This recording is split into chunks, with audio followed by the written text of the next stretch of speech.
Good afternoon, gamer. Here, QcWarChief with the Minutemen Legacy. Today, we are gonna talk about the toxicity in the general gaming environment.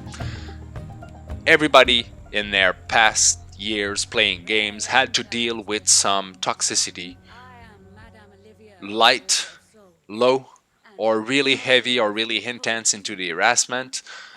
Everybody had to deal with that somehow, and I believe also that everybody probably have been toxic even at least once in their life while playing a game. I think it's part of the learning curve that we deal with it. We are toxic sometimes, and we learn out of this.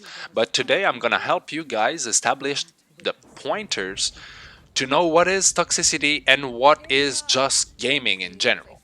And most of the toxicity starts into the PvP environment. And it's sad because it's a fact and we cannot deny it. PvE players depend of the environment itself for having fun inside games. PvP players needs other players to fight to have fun inside the game. That's not a bad thing. But the point is that some games are trying to mix both kind of players, and sometimes the PvP player will simply bully the PvE players because the PvE players will not be able to stand as strong as the PvP players. To quote an example, take a young panda one. That guy is a PvE player. Take Darth Vader. Well, that guy is a PvP player. So it's just to show you the example that technically we have to say that the PvP player often have better muscle memory, better skills, and they are meant to be playing PvP. So usually they are better than PvE players when it comes to fight other players straight. There's no doubt there, and I believe that there will not be any huge debate concerning that in the comment section. But here it goes where the toxicity starts. I'm gonna use example to be able to establish some pointers, some direction to know what is toxicity or not. I'm playing a game, I'm fighting, as example in Sea of Thieves, I'm doing a fortress, we have 20k of material, loot, and we get attacked, they sink our ship, they kill us, and that's all they wrote. No message, nothing. Purely just get there, they kill us, they grab our loot, and they move away. It's part of the mechanic in game, and this is not toxicity. It's included in the mechanic. Sadly, the mechanic is meant so the PvE players will pass around and will just, I'm gonna do another event. The PvP players will be just, free loot. And it makes sense, it's part of the mechanic. I won't consider this as toxicity. But, we take the same example. We lose the battle.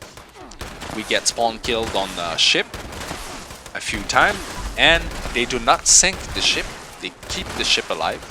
And they keep spawn killing you. You have the option to scuttle the ship, but your ego dictates you to keep going forward and at least try to recover your ship, which makes sense. At least try.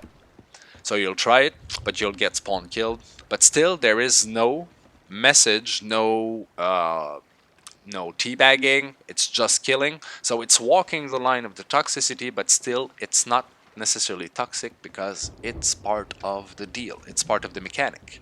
It's included by the developers. You know what you are into. Now we'll take the same example, but we'll change some details. We lose the battle, we get spawn killed, but there is message entering into the game chat to start trash talking, but it goes further. Since you lose the battle, it's just purely humiliation of your own enemy. And as we remember, we play games to have fun. It's part of the fun to have to deal with that kind of behavior somehow, but I really believe that this is the line where it starts to be toxic. You are not respecting your opponent. You try to humiliate your opponent, and that's wrong. You become toxic. But if we push it a little further, and that's the mechanic outside the game that makes it toxic sometimes too, because everybody has a Facebook, people have Discord, Reddit, so you know what is social media. Therefore, you know that console are also a social media. On that very social media, like every other, you can message individual parties, and this is where it gets more tricky a little bit, because right now when you're messaging the player, you're not talking to the character, you're outside of the game, and this is really not needed into the gaming environment. I mean, kill the person, kill the player, move forward, and that's it, that's all. But if you feel the urge to send messages, to hit the nail even further, well, you become responsible a little bit of the behavior that this person is gonna take after. Yes, he's gonna become salty, he's gonna become mad, he's gonna become angry, but somehow you're the one that created the situation. If you would have killed that person, the player, move on, took his loot, but not message him, probably that it would have stayed there. No debate, no statement, no arguing, just move forward, it's part of the deal. But we have to constantly deal with the fact that the console is a social media. And for this very reason, there is some other example of toxicity that we can find in the general behavior. I'm going to try to make it quick because there is a lot. But as example, somebody that speaks too loud in his mic, and you feel like he's chewing his mic while speaking. Well, everybody knows that if you do that in your mic, it's annoying for everybody. Can't be stupid like that not to know that it's freaking annoying. So this is really a good example because this is surrounding everything inside the party. Nobody will be able to hear anything except that stupid voice that keep talking too close from his mic. There is also another similar option that we find inside parties, which is the music. A lot of people will play sometimes music at home, and it's good if it's a background and everybody hear it, but everybody is able to hear themselves inside the party and not forced to raise their voice higher. It's not much of a problem. But if we're not able to talk anymore, it becomes that your own interests overpass all the interests of the others, and that becomes toxicity. Being the decoy, the actions of these players in game, which are often considered as troll, starting with a PvP battle, followed by an humiliation in messages, and then followed often by a tracking of that very player, because some games will let anybody enter your world if you play online on your profile, which is really a problem in my own opinion. You need to block everybody that can create problems, and sometimes if you're making yourself a name a little bit inside the video games industry, you may become a target. So you have to deal with that directly, and it goes straight in the message after.